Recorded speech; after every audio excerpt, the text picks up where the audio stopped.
சுப்ஹானஹு வ தஆலா இந்த ரமதானிலே தராவீஹை அல்லாஹ் கடமையாக்கி இருக்கிறான், சுன்னத்தாக ஆக்கி இருக்கிறான். ஸலாத்து தராவீஹ். இங்கேயும் குழப்பம், இங்கேயும் பிரச்சனை. என்ன பிரச்சனை? 8 20 இன்னும் சமுதாயம் ஒரு பதிலை அடையவில்லை. அப்படித்தானே? ஆனால் அல்லாஹ்வுடைய மார்க்கத்திலே விசாலம் இருக்கிறது, அல்லாஹ்வுடைய மார்க்க சட்டங்களிலே விசாலம் இருக்கிறது. அல்லாஹ்வுடைய தூதர் ஸல்லல்லாஹு அலைஹி வஸல்லமுடைய சுன்னத்தை நிறைவேற்ற வேண்டும் என்று நீங்கள் விரும்பினால், அல்லாஹ்வுடைய தூதர் தொழுதது போன்று நீங்கள் தொழ வேண்டும் என்று நீங்கள் விரும்பினால் 8+3 அல்லது 10+3 அவ்வளவுதான். 8 ரக்காத் தராவீஹ், 3 ரக்காத் வித்ர், அல்லது 10 தராவீஹ் 3 வித்ர், 2 தொழுது முடிக்க வேண்டும். எவ்வளவு தூரம் நீட்ட முடியுமோ அவ்வளவு தூரம் நீட்ட வேண்டும். இது ரசூலுல்லாஹ்வுடைய சுன்னா. ஆனால் இதற்கு மேலும் தொழலாமா என்றால் தொழலாம். எந்த மார்க்க அறிஞரும், ஒரு சில மார்க்க அறிஞர்களை தவிர எந்த மார்க்க அறிஞர்களும் 8ற்கு மேல் தொழுவதற்கு தடை விதிக்கவில்லை. முஸைமின் ரஹ்மத்துல்லாஹி அலைஹி அவர்களிடத்திலே கேட்கப்படுகிறது, எவ்வளவு விசாலமாக மார்க்க அறிஞர்கள் விளக்கம் கொடுக்கிறார்கள் பாருங்கள்.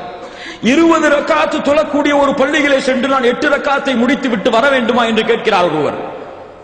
எப்படி? நம்முடைய வழக்கத்தை போல 20 ரக்காத் தொழக்கூடிய பள்ளிகளில் சென்று 8 ரக்காத்தை முடித்து நான் வர வேண்டுமா வேண்டாமா?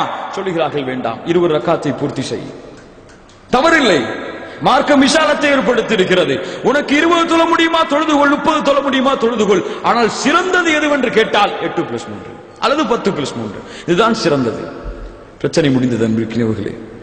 விருப்பம் இருந்தால் தொழுது கொள்ளுங்கள், தடுக்காதீர்கள் அதை. இபாதா, ரமதானுடைய மாதம் இபாதத்திற்கு கடமையாக்கப்பட்ட மாதம். எவ்வளவு முடியுமோ அவ்வளவு தொழுது கொள்ளுங்கள். அல்லாஹ்வுடைய தூதர் தடை செய்யவில்லை, அல்லாஹ்வுடைய ஷரீஅத்திலே இதை அல்லாஹ் அனுமதித்திருக்கிறான்.